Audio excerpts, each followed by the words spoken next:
Mon nom est Maxime Gauthier. Mon nom est Mélanie Veilleux. On est deux enseignantes au préscolaire, aimantes et passionnées de nos élèves, mais aussi de la vie. Surtout, on est des filles de terrain. Le temps d'une récré se veut un échange de stratégies qui rendent notre quotidien plus léger et plus agréable. Tout ça sans prétention. Prenons le temps de nous déposer. Bonne écoute. Allô, Maxime. Salut Mélanie. Aujourd'hui, quel est le thème de notre récré? Aujourd'hui, c'est un sujet délicat qu'on a intitulé « Les bonnes lunettes ». Tout à fait, un sujet délicat parce que force est d'admettre que dans nos classes, il va toujours avoir cet élève ou ces élèves avec qui il est moins évident de cheminer et dont les comportements peuvent parfois être confrontants pour nous. Dans ce temps-là, notre élan est plus difficile à avoir vers certains de ces élèves-là, mais il faut l'accepter. Puis, il faut accepter que parfois, c'est plus long de faire un pas vers lui ou vers elle afin de créer notre lien. Donc, aujourd'hui, on va aborder ce sujet-là, on va l'aborder tout en délicatesse, mais on pense qu'il est nécessaire de l'aborder à travers deux facettes différentes. Oui, tout à fait. Parce que pour nous, c'est changer tes lunettes, ça veut dire changer ton regard pour mieux travailler avec ces enfants-là, puis changer la forme de leurs lunettes à eux afin qu'ils aient un regard plus positif sur eux-mêmes et sur l'école et sur ces intervenants. Tellement.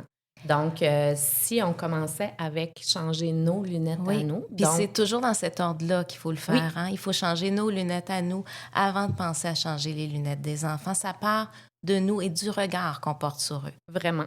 Donc, dans un premier temps, ce qu'on voulait passer comme message, c'est d'accepter notre vulnérabilité.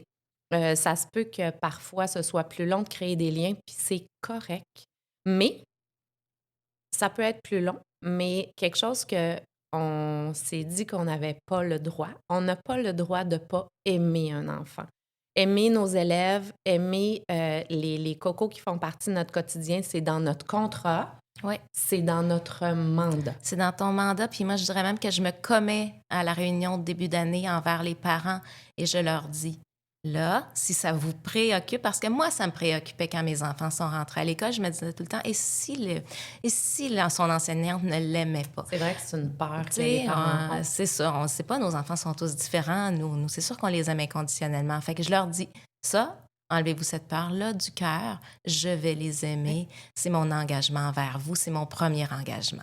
Puis il n'y a rien qui me touche plus que quand ils m'écrivent une carte à la fin de l'année puis qu'ils me disent que cet engagement-là, c'est jamais démenti. Puis il y a même un parent l'année dernière, à la fin de l'année, en 6e année, qui m'avait dit « Hey, ça a duré jusqu'à la 6e. » Ben fait que oui. ça, pour moi, c'est le début de notre travail. Oui. Puis on le sent hein, quand ils reviennent nous donner des câlins puis tout ça. Puis là, tu te dis, ben oui, c'est senti aimer. Puis c'est ça, quand ils finissent en 6e puis qu'ils viennent nous en donner encore, c'est la base qu'ils ont de ressenti. tout. Oui, tout à fait.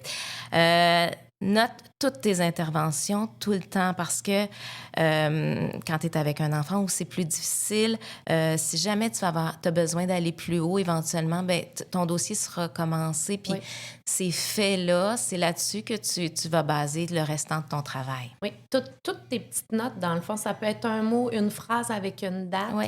Puis c'est pas nécessairement obligé d'être grave ce que tu vas noter ou d'être très, très, très significatif, mais juste laisser une trace de ton parcours avec cet enfant. Ça te donne de la crédibilité, puis c'est plus facile pour toi, puis c'est moins confrontant aussi pour toi parce que c'est basé sur des faits. Oui, exactement.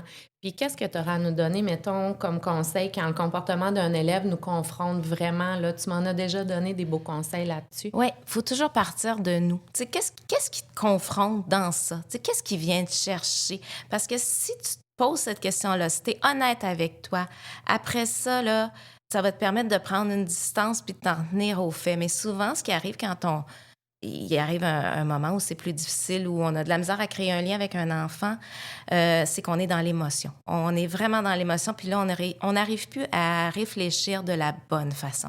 Fait que puis ça, là, je vous dirais, transposer ça dans votre vie avec vos propres enfants, avec votre conjoint. Quand on parle de nos émotions à nous, de notre propre vulnérabilité. Notre ressenti. Oui, on se trompe pas. Oui. Puis une année, j'avais eu de la difficulté à créer un lien avec une petite fille, puis c'est la TES qui était venue dans ma classe, j'avais dit « j'y arrive pas », puis tout ça, puis elle m'avait dit « rappelle-toi que ce qu'elle fait, ce n'est pas contre toi ».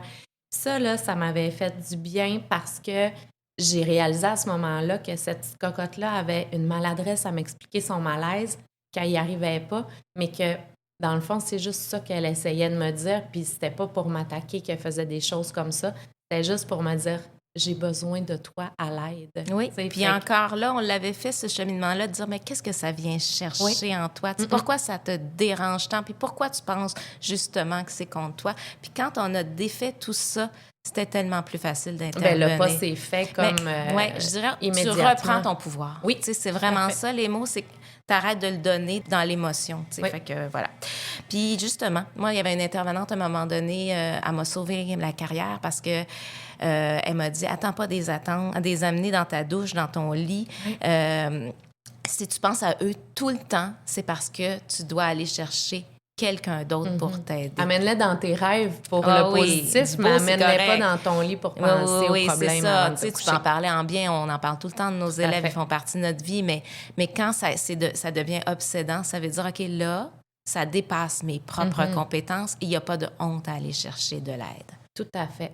Puis ça, quand on est rendu là, à les amener dans notre douche et tout ça, bien là, ça suffit la superwoman. Hein? Ouais. On enlève notre cape, on fait appel aux spécialistes de l'école qui sont là pour des situations comme celle-là puis qui savent tellement bien nous épauler puis nous donner justement leur connaissance qu'on n'a pas nécessairement. Puis ensemble, on fait une équipe pour faire avancer. Oui, moi, cette personne-là m'avait dit, tu es une super bonne prof, mais si tu veux être une super bonne prof longtemps, va falloir que tu arrêtes de porter tout seul, toute seule. Et ça m'a vraiment sauvée. Vraiment.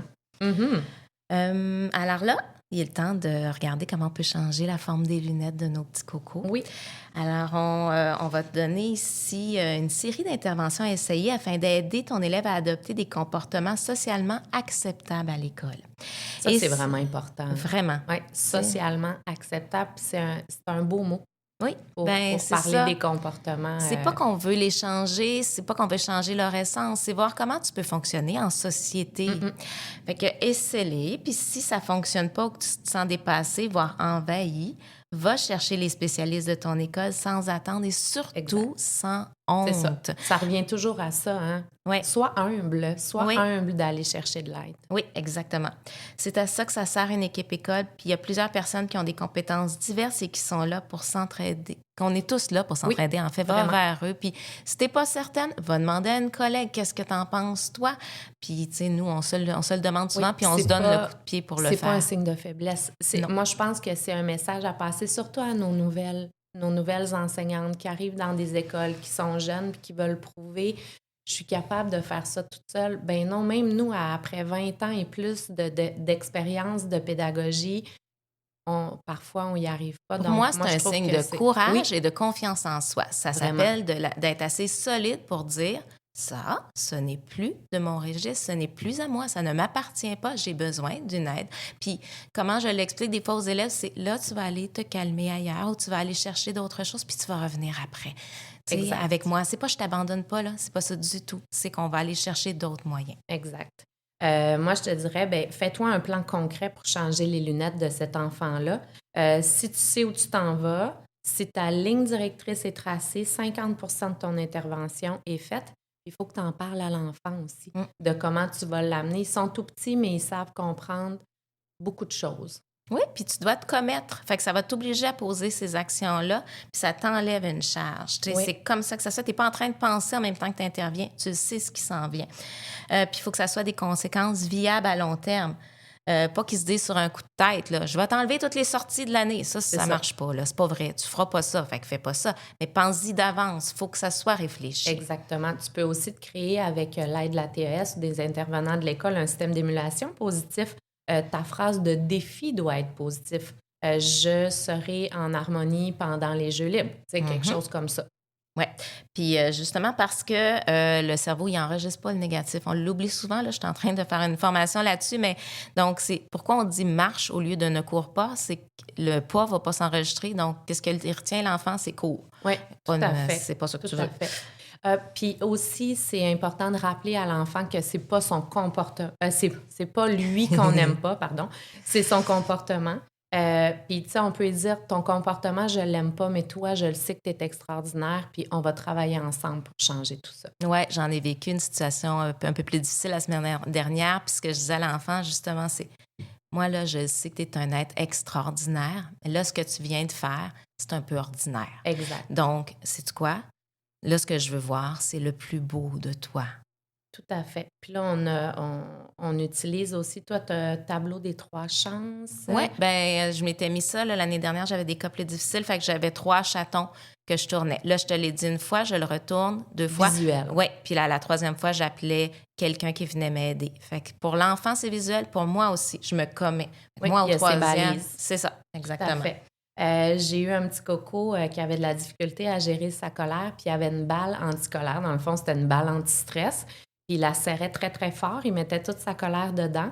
Puis après ça, j'allais au bout de la classe, puis je lui disais, OK, là, tu vas lancer ta balle anti-colère le plus fort que tu peux. Donc, toute ta colère, elle est dedans, puis tu vas la lancer loin. Ça l'apaisait vraiment beaucoup.